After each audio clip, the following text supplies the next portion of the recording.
नमस्कार, good morning, जोहार। कैसे हो आप लोग? मैं आशा उम्मीद करता हूं कि आप लोग बहुत ही अच्छे हो। दोस्तों, आज का सुबह सुबह का ताज़ा खबर यही है कि दिल्ली में अरविंद केजरीवाल यानी आम आदमी पार्टी की हार हुई है और भारतीय जनता पार्टी की जीत हुई है। कहा जा रहा है कि 27 साल बाद भारतीय जनता पार्टी की घर वापसी हुई है। भारतीय जनता पार्टी को कुल 48 विधायकों को जीत मिली है और आम आदमी पार्टी को 22 आम आदमी पार्टी के विधायकों को जीत मिली है। दिल्ली में देखा जाए तो 70 विधानसभा सीटें हैं। 70 में से 48 बीजेपी को और 22 आम आदमी पार्टी को सीटें मिली है।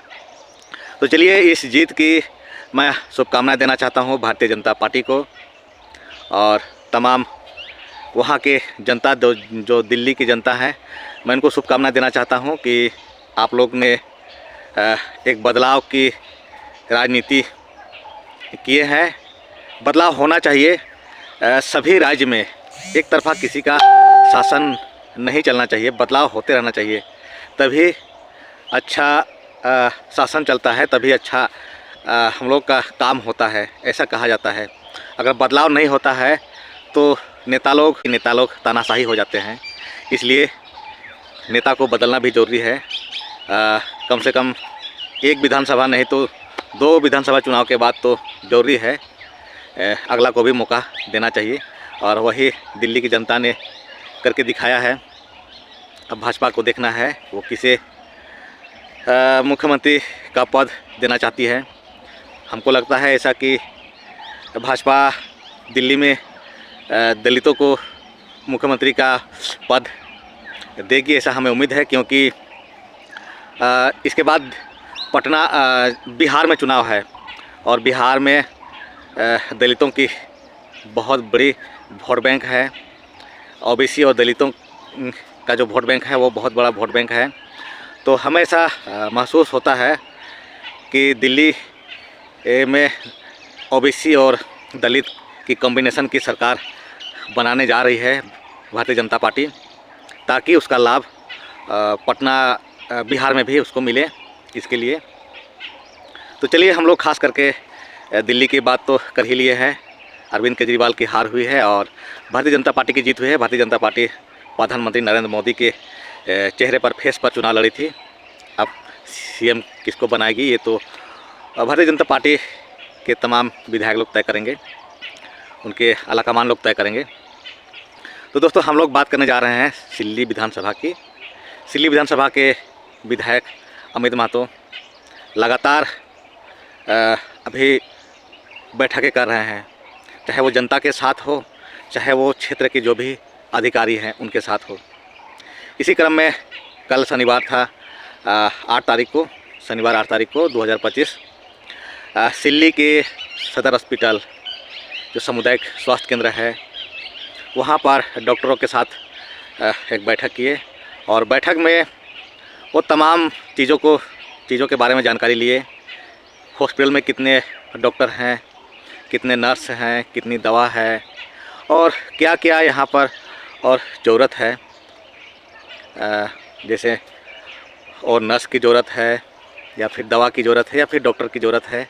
इन तमाम चीज़ों की जानकारी लिए वहाँ के डॉक्टर के साथ बैठ कर के, और जो भी वहाँ पर कमी होगी इसको दूर करने का आश्वासन दिए। और सिल्ली ही नहीं, तमाम जो सिल्ली विधानसभा के जो सिल्ली, सोनाहतू, राहे, अनगड़ा के जो भी स्वास्थ्य केंद्र हैं, स्वास्थ्य उपकेंद्र हैं, वो लगातार जा रहे हैं, बैठक कर रहे हैं और वहाँ के स्वास्थ्य उपकेंद्र की जानकारी ले रहे हैं।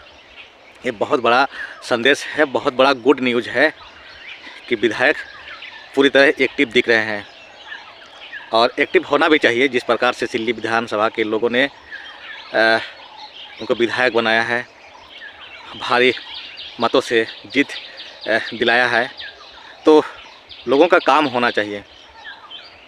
जिस प्रकार से अभी देखा जाता है स्वास्थ्य के क्षेत्र में बहुत ही स्थिति खराब है झारखंड की।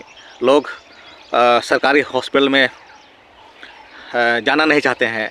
प्राइवेट हॉस्पिटल में इलाज कराना चाहते हैं, तो यहाँ के विधायक जो सिल्ली विधानसभा के हमारे लोकप्रिय विधायक हैं, उनका सोच है कि हम जो भी सरकार की ओर से जो भी सुविधाएं स्वास्थ्य सुविधाएं उपलब्ध कराई जाती है, उसको बेहतर ढंग से लोगों तक पहुंचाने के लिए, मरीजों तक पहुंचाने के लिए बेहतर काम हो हॉस्पिटल में, इसके लिए लगातार प्रयास कर रहे हैं। ऐसा होना भी चाहिए। और मैं आप लोगों से भी कहना चाहता हूं, जो भी सरकारी स्वास्थ्य केंद्र हैं वहां जाइए, वहां सभी प्रकार की दवा मुफ्त में उपलब्ध है। और वहां जा कर के आप जैसे बीपी है, शुगर है और बहुत प्रकार की जो महिलाओं का जो बीमारी है, उन लोगों का दवा है, वो दवा उपलब्ध है वहाँ पर। तो आप लोग वहाँ जा कर के आप लोग मुफ्त में दवा ले सकते हैं। और अगर नहीं मिलता है दवा तो विधायक जी को आप शिकायत भी कर सकते हैं।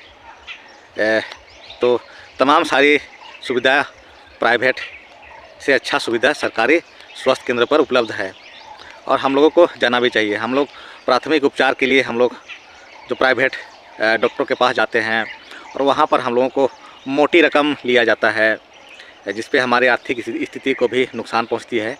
तो हम लोगों को पहले तो सरकारी स्वास्थ्य केंद्र है वहाँ पर हम लोग को जाना चाहिए। देखा जाए तो सोनातू में एक बहुत ही अच्छा स्वास्थ्य केंद्र है, या फिर बुंडू है, या फिर बासिदा बुंडू में ही है अनुमंडल स्तरीय अस्पताल है। उन सारे अस्पतालों का हम लोगों को सुविधा लेना चाहिए।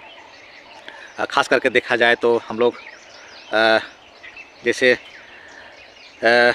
गर्भवती महिला लोग को हम लोग ले जाते हैं सरकारी अस्पताल, और वहाँ पर हम लोगों को मोटी रकम लूटी जाती है सरकारी अस्पताल में, नहीं प्राइवेट अस्पताल में हम लोगों को मोटी रकम लूटा जाता है। ख़ास करके हम लोग जब गर्भवती महिला को ले करके जाते हैं और उनका इलाज कराते हैं, या फिर अबॉर्शन होता है उनका प्रेग्नेंट महिला लोग को, तो हम लोगों को सरकारी अस्पतालों पर भी भरोसा करना चाहिए। ये सरकार हमारी है, झारखंडियों की सरकार है, झारखंड के लोगों ने बनाया है, तो सरकारी अस्पतालों का भी हम लोगों को सुविधा लेना चाहिए, सहयोग लेना चाहिए। तो आप तमाम लोगों से मैं यही विनती करना चाहता हूँ कि जिस प्रकार सिल्ली की विधायक एक्टिव हैं और तमाम हमारे झारखंड के विधायक हैं, सभी विधायक चाहे पक्ष का हो या विपक्ष का हो, आप लोग भी एक्टिव हो करके अपने अपने क्षेत्र की जो भी जो भी सरकारी हॉस्पिटल है, स्वास्थ्य केंद्र है, उस पर आप लोग भी ध्यान दिया कीजिए और बेहतर सुविधा मिले झारखंडी वासियों को, यहाँ के ग्रामीणों को। इसके लिए आप लोग भी प्रयास कीजिए।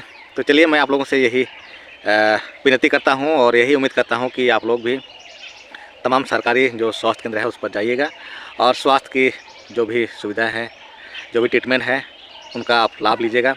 चलिए, इसी आशा उम्मीद के साथ आज का वीडियो यहीं पे अंत करता हूँ।